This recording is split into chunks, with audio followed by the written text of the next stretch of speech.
पहला सवाल यही है कि जो 8 विधायक अभी तक टूटे हैं नीतीश कुमार के जाने के बाद, किस तरीके से बारी बारी से अलग होते चले गए, इनके बारे में जरा बताइए कि राजद को कितना नुकसान हो चुका है अभी तक और आगे कितनी संभावना है और इन लोगों का कितना इम्पैक्ट है बिहार के पॉलिटिक्स में, राजनीति में। देखिए, अगर आप मोटे तौर पर कई विधायकों को की बात करें जो कि काफ़ी चर्चित हैं और चर्चित होने की वजह भी है। प्रधानमंत्री की सभा थी गया में, आपको याद होगा, और उसमें राजवल्लभ यादव की पत्नी विभा देवी मौजूद थी। विभा देवी आरजेडी से एमएलए हैं और राजवल्लभ यादव अभी कुछ दिन पहले तक एक रेप के मामले में जेल में थे। अब वो बाहर निकल आए हैं, हाई कोर्ट ने सबूतों के अभाव में उनको बरी कर दिया है। अब आप ये देखेंगे कि विभा देवी का उनके स्टेज पर जाने का मतलब क्या है, और साथ ही साथ अगर आप ये भी देखेंगे कि नवादा के एक और विधायक हैं जिनके बारे में भी चर्चा खूब हो रही है कि आखिरकार वो विधायक वहाँ क्यों पहुँचे हुए थे, तो आप हैरान हो जाएंगे कि वो भी नवादा से, रजौली से विधायक हैं, और रजौली से विधायक हैं, आरजेडी से जीते हुए हैं, और उनका नाम भी प्रकाश वीर है। प्रकाश वीर राजवल्लभ यादव के करीब हैं। राजवल्लभ यादव की पत्नी प्रधानमंत्री मोदी के साथ स्टेज शेयर करती हैं। प्रकाश वीर भी वहां पर मौजूद हैं, और ये दोनों अभी वर्तमान समय में आरजेडी के विधायक हैं। तेजस्वी यादव की जब वोट अधिकार यात्रा गुजर रही थी और उसमें लोगों ने अपील किया कि प्रकाश वीर का टिकट काट दीजिए, तो वो वहीं पे उन्होंने अनाउंस कर दिया कि प्रकाश वीर का टिकट हम काट देंगे। तो इससे एक बात तो बहुत साफ समझा जा सकता है कि नवादा से 2 सिटिंग एमएलए जो आरजेडी के एमएलए हैं, जिन्होंने आरजेडी से रिजाइन नहीं किया, लेकिन ये दोनों अब आरजेडी से बगावत करने का पूरे तरीके से मन बना चुके हैं, और दोनों का कनेक्शन राजवल्लभ यादव से ही है। एक राजवल्लभ यादव की पत्नी है। राजवल्लभ यादव की पत्नी चुनाव इसलिए लड़ी थी क्योंकि राजवल्लभ यादव जेल चले गए थे, उनकी सदस्यता खत्म हो गई थी। जहां तक सवाल है प्रकाश वीर का, तो रजौली से विधायक हैं, ये सुरक्षित क्षेत्र है, और ये भी राजवल्लभ यादव के खासे करीबी बताए जाते हैं। जहां तक राजवल्लभ यादव का सवाल है, 1995 से लगातार उनकी जीत हो रही है, तो उनकी पकड़ किस तरह की है आप समझ सकते हैं। अब तो हाईकोर्ट ने भी सबूतों के अभाव में उनको बरी कर दिया है। राजवल्लभ यादव फिर से मैदान में उतरने के प्रयास में हैं, और चूंकि इनका संबंध लालू परिवार से खराब हो चुका है, क्योंकि इनके धुर विरोधी कौशल यादव कहे जाते हैं, जो कि पहले जेडीयू से चुनाव लड़ते थे, अब उन्होंने आरजेडी का दामन थाम लिया है। और जिस तरीके से राजवल्लभ यादव के परिवार ने लोकसभा चुनाव में श्रवण कुशवाहा का विरोध किया, जो कि आरजेडी के विधायक, आरजेडी के उम्मीदवार थे, जो कि एमपी के लिए चुनाव लड़ रहे थे। तो आप समझ लीजिए कि पिछले कुछ सालों से राजवल्लभ यादव का रवैया इस तरह का रहा है जो लालू परिवार को नागवार गुजरा है। लेकिन राजवल्लभ यादव अपना दबदबा नवादा में कायम रखने के लिए हर तरीके का प्रयास करते हुए दिखाई पड़ रहे हैं, इसलिए माना जा रहा है कि ये आरजेडी से दूर जाएंगे। अब जहां तक सवाल है कुछ और नाम का, वो भी बेहद चर्चित है। आपको याद होगा कल परसों से लगातार चर्चा में हैं, वो हैं अनंत सिंह। अनंत सिंह की पत्नी नीलम देवी भी विधायक हैं, आरजेडी से विधायक हैं। और आपको याद होगा अनंत सिंह की गिरफ्तारी हो गई थी, AK-47 उनके घर से बरामद होने का केस दर्ज हुआ था, और उसके बाद अनंत सिंह अब बरी हो गए हैं। और जहां तक सवाल है कि लंबे समय तक वो जेल में थे, तो उसके बाद उनकी पत्नी को उपचुनाव में उतरना पड़ा। उनकी पत्नी उपचुनाव जीती, और उपचुनाव जीतने के बाद जब विश्वास प्रस्ताव का समय आया नीतीश कुमार का, जब नीतीश कुमार आरजेडी से अलग हुए, तो नीलम देवी ने नीतीश कुमार के पक्ष में वोट की। तो अब आप समझ लीजिए कि नीलम देवी अनंत सिंह की पत्नी, आरजेडी से विधायक, वोट किसके पक्ष में कर रही हैं, तो नीतीश कुमार के पक्ष में। तो इसलिए तभी से माना जाने लगा कि क्या अनंत सिंह अब फिर से वापस जेडीयू के तरफ आ जाएंगे। अब देखिए जिस तरीके से अनंत सिंह बरी हुए हैं, अशोक चौधरी उनके घर जा रहे थे, फिर खुद ललन सिंह उनके पटना के आवास पर पहुंचते हैं, दोनों एक गाड़ी में सवार होकर के मोकामा की यात्रा करते हैं। और जो अनंत सिंह और ललन सिंह पिछले लोकसभा चुनाव में 2019 में धुर विरोधी थे, वो अनंत सिंह ललन सिंह के पक्ष में कैंपेन करते हैं और दोनों की दोस्ती फिर से इस कदर बढ़ जाती है। ये बात ठीक है कि ललन सिंह ने साबित कर दिया कि भाई मैं नेता बड़ा हूं, मैं ही तय करूंगा कि कौन क्या करेगा। ये साबित हो गया। छोटे सरकार ही हैं और ललन सिंह बड़े सरकार हैं, ये उन्होंने साबित कर दिया।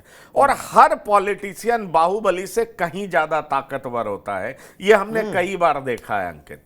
बाहुबलियों की चर्चा लोगों में होती है, वो पिस्टल चलाते हैं, गोली चलाते हैं, बम चलाते हैं, उनकी चर्चा होती है। लेकिन जब ताकत आप देखेंगे कि दरअसल ताकत कौन एंजॉय करता है, जब इसके प्रदर्शन की बात होती है तो आखिरकार यही साबित होता है कि ताकतवर नेता ही होता है। वहीं से ताकत आप देखिए किस तरीके से शाहबुद्दीन जेल से छूटे, सैकड़ों गाड़ियों के काफिले के साथ वो अपने घर पहुंचते हैं और वो एक स्टेटमेंट उन्होंने दे दिया था कि नीतीश कुमार परिस्थितियों के मुख्यमंत्री हैं। उसके बाद ऐसा कांटा घूमा कि उनको कहां आना पड़ा, उनको आना पड़ा तिहाड़ जेल, और जब वो निकले तो वो जिंदा नहीं निकल पाए। कोविड से उनकी मौत हो गई और उसके बाद ही बाहर निकले। तो राजनेता होता है, असली ताकत उसके पास होता है। और ललन सिंह बड़े सरकार हैं, ये साबित हो गया। अनंत सिंह छोटे सरकार हैं, ये भी साबित हो गया। लेकिन दोनों की दोस्ती केमिस्ट्री अच्छी दिखाई पड़ रही है। तो नीलम देवी भी अब आरजेडी के पक्ष में नहीं है, मतलब मोकामा से अनंत सिंह ही चुनाव में उतरेंगे, क्योंकि अनंत सिंह बरी हो गए हैं और इसलिए अब वो चुनाव लड़ने की बात कर रहे हैं और ललन सिंह उनका समर्थन करेंगे। उनके टिकट पर सवाल उठ रहा था, लेकिन अब टिकट मिलेगा अनंत सिंह को। और जो उनकी पत्नी नीलम देवी आरजेडी से विधायक हैं, वो आरजेडी को धता बता चुकी हैं विश्वास प्रस्ताव के दरमियान। तो ये 3 नाम की चर्चा मैंने की। एक और बड़ा नाम है, वो नाम है चेतन आनंद। चेतन आनंद किनके बेटे हैं? लवली आनंद के, आनंद मोहन सिंह के। शिवहर से चेतन आनंद एमएलए हैं और उनकी मां शिवहर से एमपी हैं। और आपने देखा होगा विश्वास प्रस्ताव के दरमियान किस तरीके से चेतन आनंद ने किसके समर्थन में वोट किया था? नीतीश कुमार के समर्थन में वोट किया था। तो चेतन आनंद का भी नाम अब सामने आ चुका है। चूंकि उनकी मां जेडीयू से सांसद हैं, चेतन आनंद ने विश्वास प्रस्ताव में नीतीश कुमार के पक्ष में वोट किया था, इसलिए माना यह जा रहा है कि वो अब जेडीयू से ही चुनाव लड़ेंगे। अब आ जाइए प्रहलाद यादव सूरजगढ़ा से। प्रहलाद यादव भी दबंग विधायक माने जाते हैं और कहा जाता है बालू का व्यापार है उनका, और बालू का इस तरह का व्यापार है कि उन्हें सरकार से प्रोटेक्शन चाहिए, ये कहा जाता है। और इसलिए जब प्रहलाद यादव को लगा कि उन्हें जरूरत है कि वो नीतीश कुमार के साथ जाएं, वो बीजेपी के साथ जाएं, तो वो बीजेपी के साथ चले गए। और कहा यह जाता है कि इसमें बड़ी भूमिका विजय सिन्हा की थी। विजय सिन्हा वर्तमान समय में बिहार में उप मुख्यमंत्री हैं और विजय सिन्हा उनको बीजेपी के पाले में लाए। विश्वास प्रस्ताव के समर्थन में प्रहलाद यादव ने वोट तो किया, लेकिन अभी कुछ दिन पहले ललन सिंह पहुंचे थे। ललन सिंह ने सूरजगढ़ा में यह बयान दे दिया कि भाई यहां लखीसराय का कोई आतंक यहां से खड़ा नहीं होगा। मतलब प्रहलाद यादव बाहुबली रहे हैं और बाहुबली रहने की वजह से उनको क्या बताया ललन सिंह ने, जो कि मंत्री हैं वर्तमान समय में, केंद्र में मंत्री हैं, प्रधानमंत्री से बड़े अच्छे रिश्ते एंजॉय करते हैं। तो क्या बताया गया? बताया यह गया कि लखीसराय का कोई आतंक सूरजगढ़ा से चुनाव नहीं लड़ेगा। मतलब ललन सिंह एनडीए से प्रहलाद यादव को टिकट देने के पक्ष में नहीं है और विजय सिन्हा उनको एनडीए में लाए थे। प्रहलाद यादव ने स्टेटमेंट भी दिया कि भाई मैं तो एनडीए में आया हूं। तो अब ऐसे में सवाल उठ रहा है प्रहलाद यादव का क्या होगा। और यह भी कहा जा रहा है कि विजय सिन्हा और ललन सिंह दोनों एक दूसरे के सामने खड़े हो गए। अब देखना दिलचस्प होगा कि प्रहलाद यादव खुद मैदान में उतरेंगे, एनडीए के उम्मीदवार बनेंगे, या उनके सुपुत्र को चुनाव लड़ाया जाएगा। यह भी कहा जा रहा है कि आरजेडी से उनके सुपुत्र ही चुनाव लड़ेंगे, यह भी चर्चा है। तो जान लीजिए इस तरीके से दिलचस्प बातें चल रही हैं। अब एक और नाम है, प्रकाशवीर की चर्चा मैंने आपसे कर ही दी, अनंत सिंह की चर्चा कर ही दी, संगीता कुमारी हैं, और उसके बाद संगीता कुमारी हैं। संगीता कुमारी के बारे में क्या कहा जाए, मोहनिया, ये जान लीजिए दलितों की सम्मान की बात के संगीता ने छोड़ा था साथ। ये संगीता कुमारी जो हैं वो आरजेडी से किनारा करने वाली विधायक हैं। एन मौके पर बीजेपी के तरफ चली गई थी और उन्होंने ये आरोप लगाया था कि आरजेडी में दलितों का सम्मान नहीं हो रहा है, इसलिए हमने ये निर्णय लिया। कहा जाता है कि आरजेडी के तत्कालीन प्रदेश अध्यक्ष जगदानंद सिंह के ये बहुत करीबी थे और इसलिए इनको मोहनिया से टिकट दे दिया गया था। मूल रूप से ये कैमूर की रहने वाली हैं, लेकिन 2020 विधानसभा चुनाव में इन्होंने बीजेपी के निरंजन राम को हराया भी था। लेकिन अब कहा जा रहा है कि ये अब एनडीए में जाएंगी और जो निरंजन राम है वो आरजेडी के संपर्क में, इसलिए ये मामला इस तरह का होता जा रहा है। जहां तक सवाल है भरत बिंद का, भभुआ से आरजेडी के विधायक भरत बिंद हैं, इनके बारे में भी कहा जा रहा है कि ये भभुआ सीट से चुनाव लड़ेंगे और यहाँ पर चूंकि ब्राह्मण और कायस्थ अधिक हैं, इसलिए ये माना जा रहा है कि 2015 में बसपा टिकट से ये चुनाव लड़े थे, हार गए थे। 2020 में आरजेडी से लड़े, जीत गए। अब ये कहा जा रहा है कि 2025 में ये सीट कांग्रेस के खाते में जा सकती है, इसलिए ये अपनी तैयारी कर रहे हैं और कहा जा रहा है कि ये कांग्रेस छोड़ करके, आरजेडी छोड़ करके ये एनडीए में चले जाएंगे।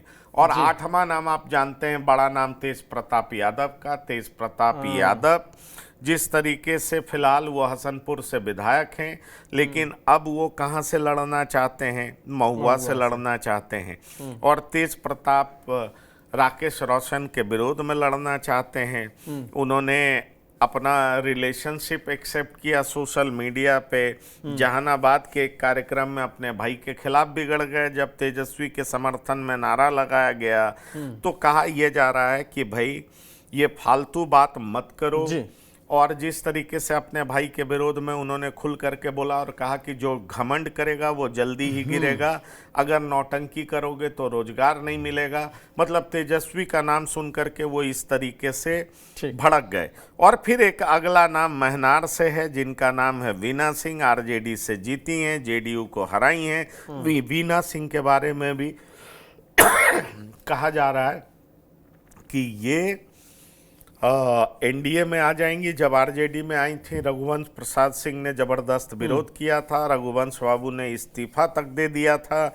लेकिन अब ये बताया जा रहा है कि रमा सिंह का जो क्लाउट है, जो बाहुबल है, उसका इस्तेमाल करते हुए जीती, अब ये एनडीए में आ जाएंगी। तो ये सारे नाम मैंने आपको, आपके सामने, अपने दर्शकों को आपके माध्यम से सुना दिया कि ये सारे नाम ऐसे हैं जो आरजेडी को छोड़ करके एनडीए में शामिल होने जा रहे हैं।